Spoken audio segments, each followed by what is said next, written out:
My best friend confessed his feelings to me. I rejected him because I already had a crush on someone else.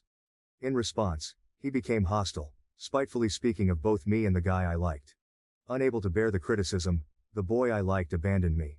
Ever since we were kids, Jake and I had been inseparable.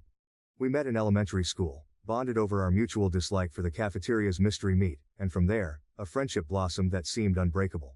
We shared secrets, homework answers, and countless inside jokes. As we entered high school, our worlds grew larger, but our bond remained solid, or so I thought. Jake was the kind of friend everyone wished they had. He was reliable, funny, and always there when you needed him. So, when he asked me to meet up at our favorite local diner one chilly evening in October, I didn't think much of it. It was our go-to spot for celebrating good grades, nursing broken hearts, and plotting future adventures. That night, I figured he wanted to talk about his latest video game obsession or maybe vent about his parents, who were on his case again about college applications. But as I slid into the booth across from him, something felt off. Jake was nervous, fidgeting with the napkin dispenser, avoiding eye contact. I teased him, asking if he'd finally decided to confess his undying love for Mrs. Peterson, our eccentric but endearing English teacher. He gave a half-hearted chuckle but quickly grew serious again. The casual chit-chat felt heavier as we danced around the usual topics. Finally, Jake blurted out that he needed to tell me something important. I leaned in, expecting another one of his grand plans for a summer road trip, or maybe a complaint about his younger sister. What he said next, though, left me speechless. Jake confessed that he had feelings for me. Not just the kind of fleeting crushes we'd laughed about over the years, but real, deep feelings. He'd been holding on to them for a while, he said, afraid of what admitting them might do to our friendship. I sat there, my heart pounding, my mind racing. This was Jake, my best friend since the 3rd grade. The thought of him seeing me in that way had never crossed my mind. Sure, I cared about him deeply, but only as a friend. And there was another reason I couldn't return his feelings. I had a crush on someone else, a guy from my art class named Tyler, who was 20 and had the most amazing talent for photography. Rejecting Jake was one of the hardest things I've ever had to do. I tried to let him down gently, explaining my feelings for Tyler and how I didn't want to ruin the special friendship Jake and I shared. But as the words left my mouth, I saw the hurt flash across his face, quickly masked by a forced smile and a shrug. We left the diner that night with a promise to remain friends, but the air between us had shifted. I couldn't shake the feeling that everything was about to change, and not for the better. Little did I know, that conversation would be the turning point, marking the end of our friendship as we knew it. In the days following Jake's confession and my subsequent rejection, I noticed a subtle but unmistakable shift in our dynamic. At first, Jake tried to act like nothing had changed, keeping up his usual banter and meeting me for our routine hangouts. However, the effortless ease that once defined our friendship was replaced by a tense undercurrent of awkwardness that neither of us could ignore. I threw myself into my art class, finding solace in my sketches and the company of Tyler, whose presence became increasingly comforting. Tyler, with his quiet confidence and shared love for the arts, was a stark contrast to the complicated situation with Jake. As my feelings for Tyler grew, so did my guilt over Jake.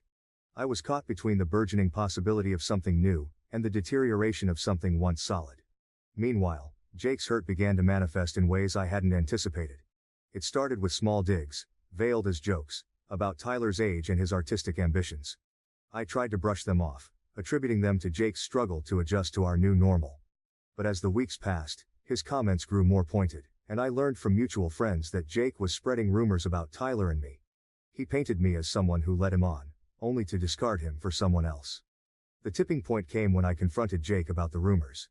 He denied everything at first, but as I pressed, insisting that our friends wouldn't lie about such things, he exploded. He accused me of being insensitive to his feelings, of not considering how hard it was for him to see me with Tyler. The conversation ended in a heated argument, with both of us saying things we couldn't take back. Jake stormed off, leaving me standing alone, feeling a mix of anger, sadness, and an overwhelming sense of loss. In the aftermath, our friendship group became polarized. Some sided with Jake, believing I had been unfair to him, while others stood by me, upset by how he was handling his hurt. The division made social gatherings awkward, and I found myself withdrawing, spending more time with Tyler and less with the group I had grown up with. Tyler, for his part, was supportive but understandably frustrated by the drama. He hadn't signed up for a high school feud, and the tension began to affect our budding relationship. I found myself defending him constantly, trying to dispel the lies Jake had spread, all while navigating my own tangled emotions. The strain was palpable, and I couldn't shake the feeling that I was to blame for the unraveling of my once unbreakable bond with Jake. As the weeks turned into months, the situation didn't improve. Jake's behavior became more erratic, his hostility more pronounced. Attempts at reconciliation fell flat, with Jake shutting down any effort I made to mend our friendship. It was as if the rejection had flipped a switch in him, turning the once kind-hearted and loyal friend into someone I hardly recognized. Caught in this storm of emotions and conflict, I struggled to find my footing.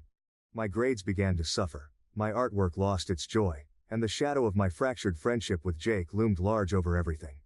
The realization that I might never get my friend back was a bitter pill to swallow, compounded by the fear of losing Tyler too, to the chaos Jake had created. In the heart of the turmoil, a rumor that Jake had started about me being a two-timer, an insinuation that I was leading multiple guys on, was the final straw. The phrase, so juvenile yet laden with judgment, spread through our circle with surprising speed, tainting the image I had worked so hard to maintain as someone straightforward and sincere in my dealings. Confronting Jake about this particular rumor was harder than anything I'd faced before. The air between us crackled with tension as I approached him, my heart hammering against my ribcage, anger and hurt battling for dominance. The accusation was not just a blow to my reputation, it felt like a direct attack on my character, and from someone who had known me better than anyone else.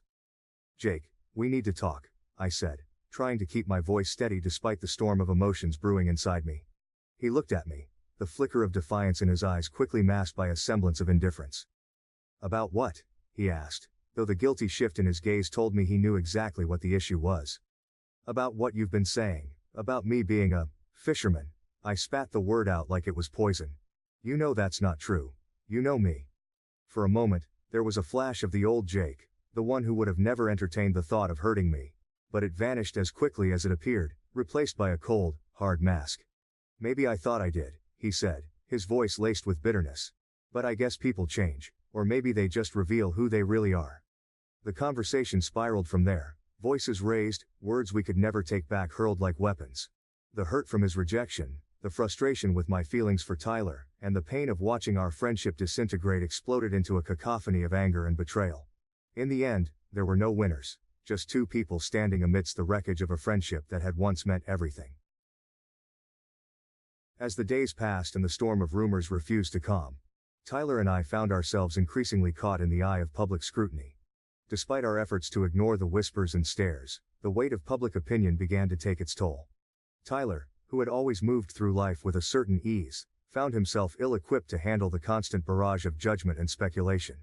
One evening, as we sat in the dim light of my small studio apartment, surrounded by my latest artworks, the tension that had been building between us finally reached its breaking point.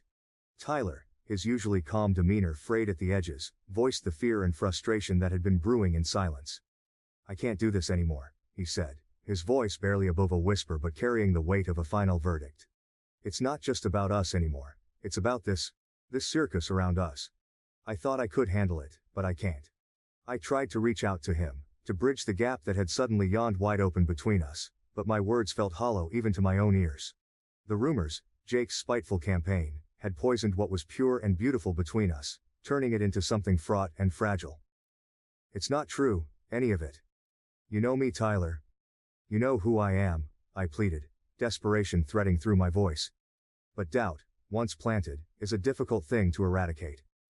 Tyler looked at me, and in his eyes, I saw the struggle, the desire to believe, battling the weariness of constant defense. "I know," he said, and in those two words was a world of sorrow. "But knowing isn't enough. It's like we're fighting ghosts. Your past, the rumors, the looks. I'm tired, and I just can't." With that, he stood up, and with every step he took away from me, the future I had envisioned with him crumbled into dust. I watched him leave, a part of me screaming to run after him, to fight for us, but another part, exhausted and resigned, held me back. In the aftermath of Tyler's departure, I found myself adrift.